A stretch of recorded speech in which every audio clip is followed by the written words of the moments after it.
মা মা কি বুড়ি কি হলো রে তুই চেঁচাচ্ছিস কেন? মা বাইরে একটা লোক এসে কি ভয়ঙ্কর দেখতে। চলো তুমি দেখি কে এসেছে। তোমরা যাও। টুয়ানি টুয়ানি এই কি অবস্থা তোর? তোকে সব পরে বলবো, তোরা সব ভালো আছিস তো? হ্যাঁ বাপ, আমরা সবাই ভালো আছি। আমার সঙ্গে সালমার বিয়ে ঠিক হয়ে গেছে, আর 4 দিন পরে আমাদের বিয়ে। এবার তুই চলে এসছিস, ওই দিনে তোদের দুজনের বিয়ে দিয়ে দেবো।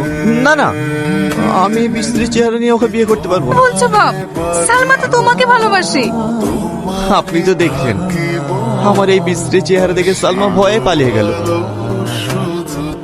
মা তুমি এই লোকটাকে কেন বাড়িতে আশ্রয় দিয়েছো?